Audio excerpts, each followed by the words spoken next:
Financial Argument. Follow us on YouTube.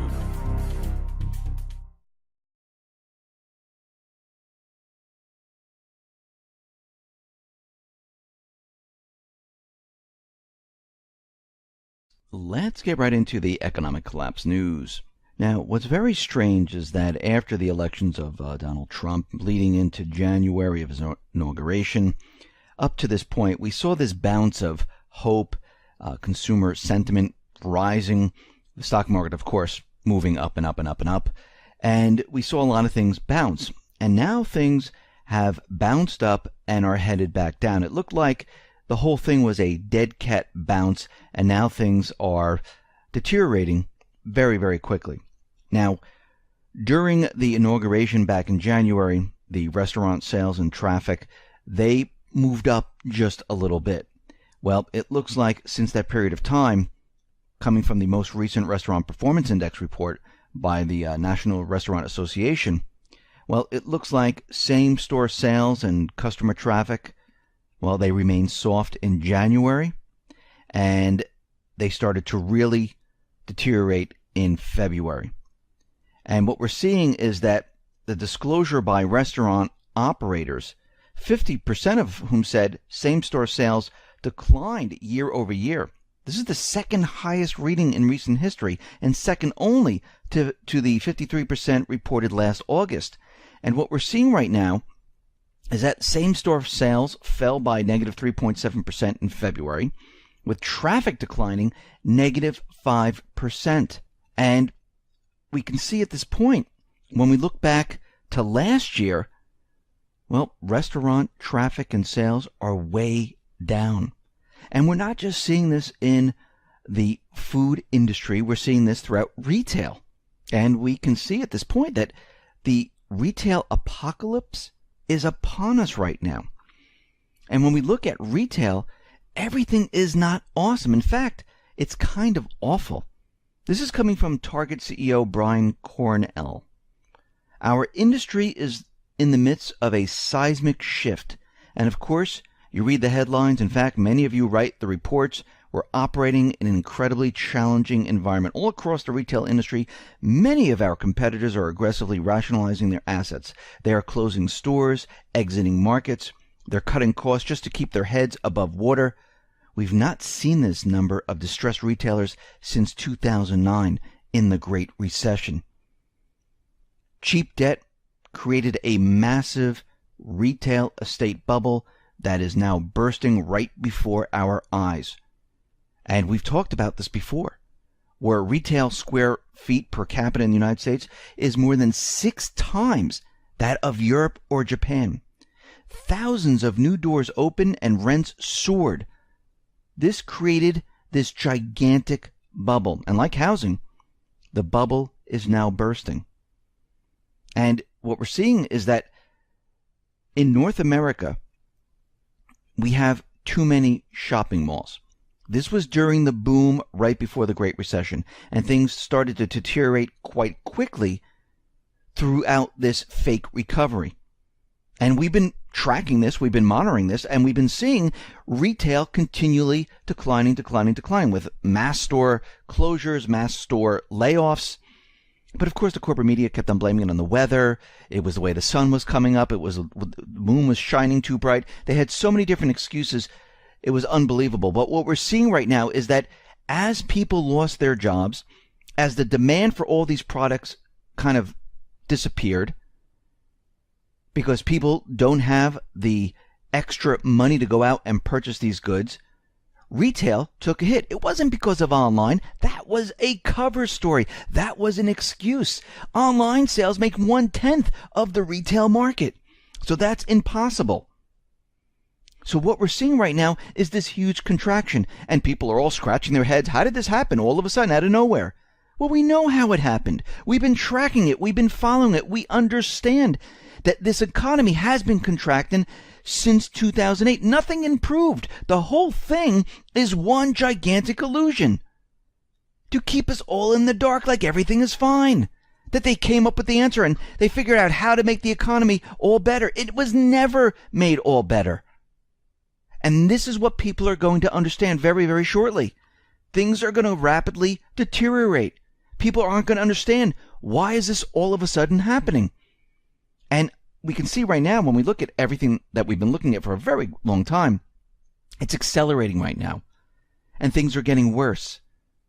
And the corporate media doesn't know how to keep up with these stories. Like, how do we explain this away? People aren't believing anymore. And this is when the illusion and reality start to separate. This is when people scratch their heads and say, something's going on here. We had it in 2008, where we went, whoa, what's going on here? Something's wrong. Why do we need all these bailouts? I thought the economy was fine. I thought everything was contained. I thought everything was rated AAA. Housing could never go down. Well, we're seeing the same thing happen right now. And this is why you need to be prepared and ready for what is coming. We see that Jeff Sessions was out there. He has about 46 remaining individuals that need to resign, and we can see there was a problem with one individual who didn't want to resign. He wanted to be fired, and that was Preet Bharara, and he refused to quit, so he was fired. Now, everyone's making a really big deal about this. Oh my God, he was fired from this. But if you look back in 1993, Jeff Sessions was fired by Bill Clinton's Attorney General Janet Reno in the exact same way. We actually have the letter showing how he was let go. He was fired. This is done all the time when a new administration comes into power.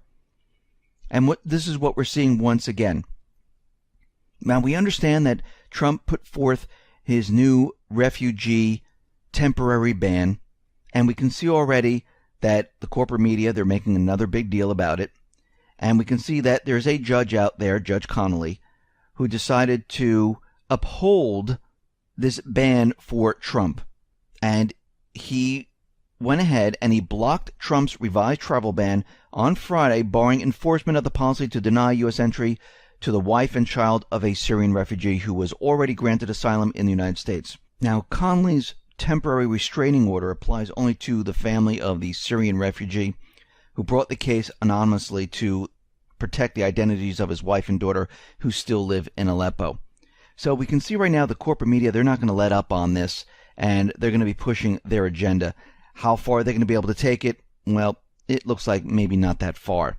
Now, we understand that Obama, he really thought, and so did the establishment, the deep state, the central bankers, they thought that Hillary was going to be president because we understand that Obama bought a home in Hawaii. He was going to move out of Washington, go back to Hawaii, and do whatever he was going to do there, probably write a book like we just saw him get paid for, about $60 million or so.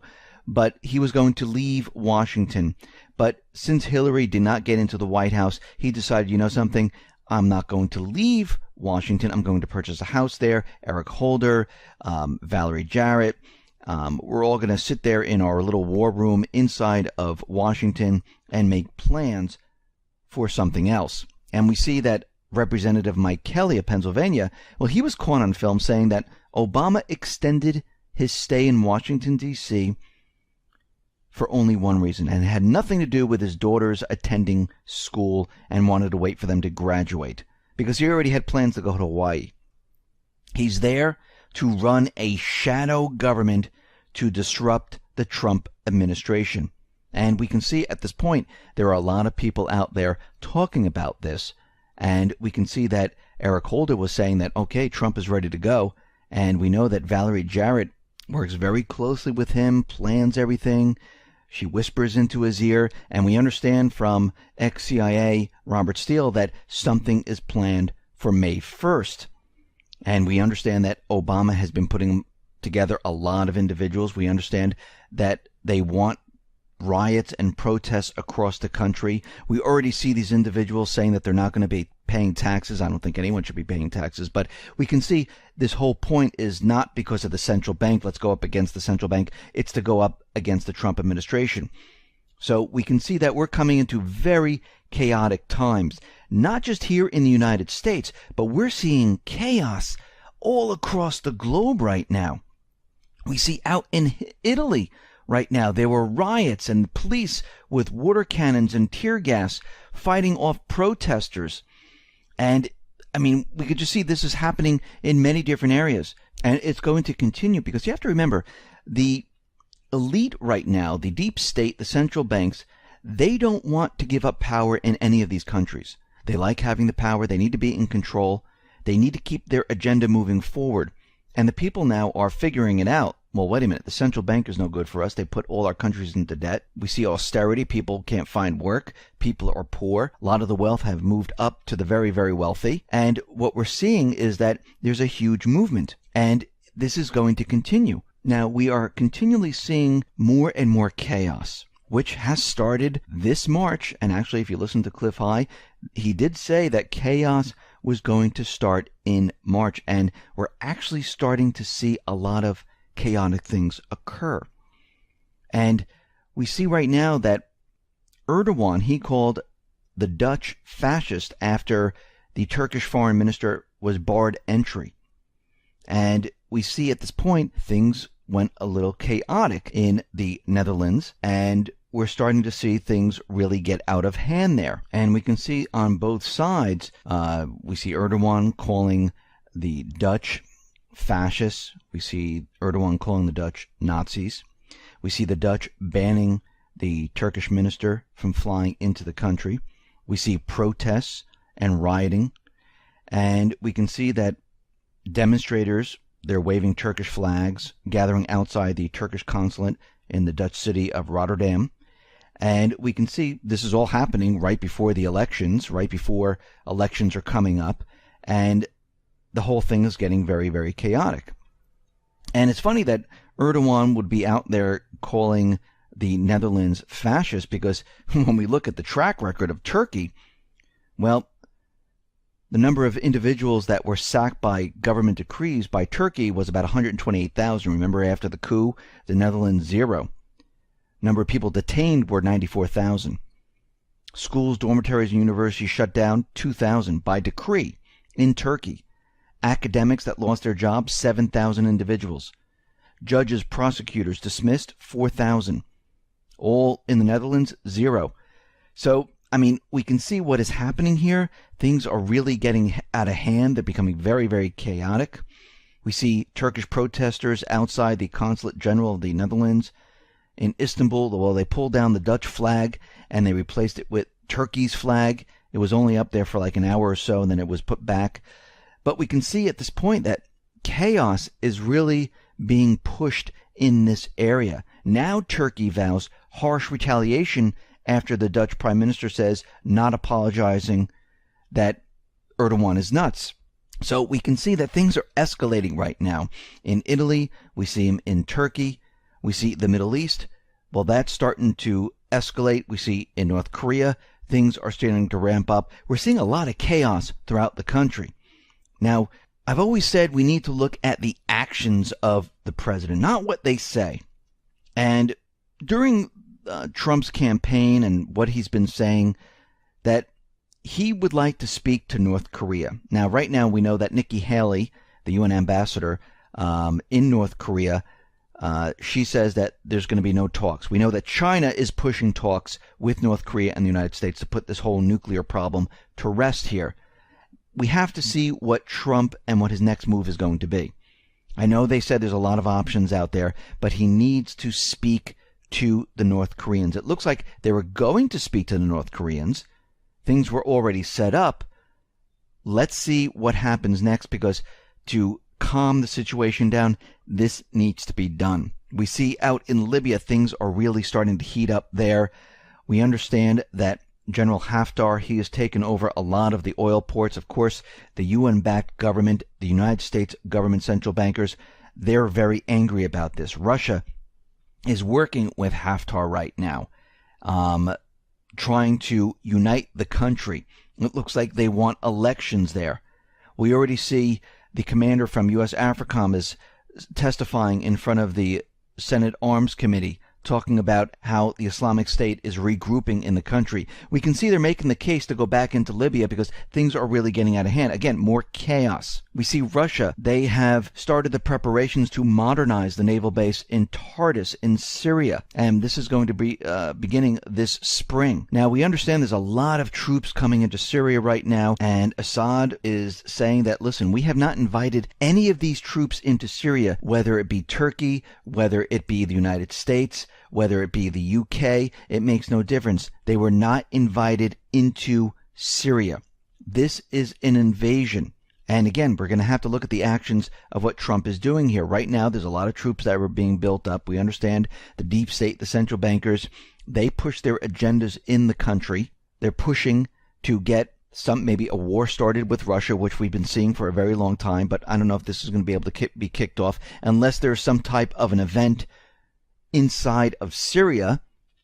But we are seeing that they're still following their goals. They're still pushing their agenda. They're still trying to get Assad or split Syria up. And we can see chaos really starting to ramp up around the country right now, which is going to lead into the economic crisis heading towards us this summer. We see there was an intruder arrested after entering the White House grounds. Now, he was wearing a backpack. There was nothing in the backpack.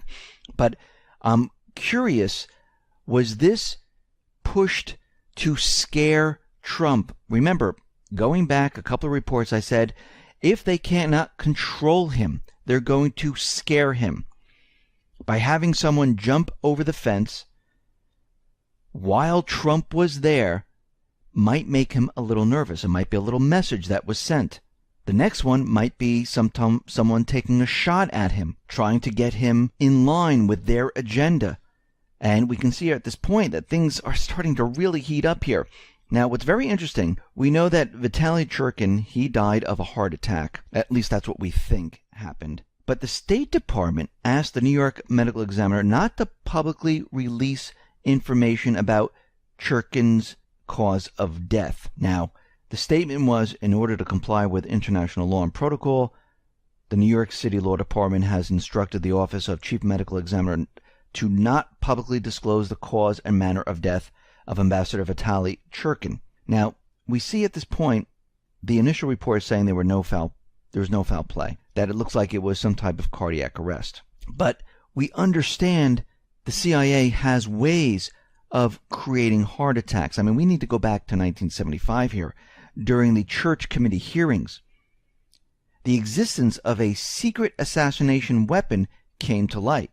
The CIA had developed a poison that could cause a victim to have an immediate heart attack. This poison could be frozen into the shape of a dart and then fired at high speed from a pistol.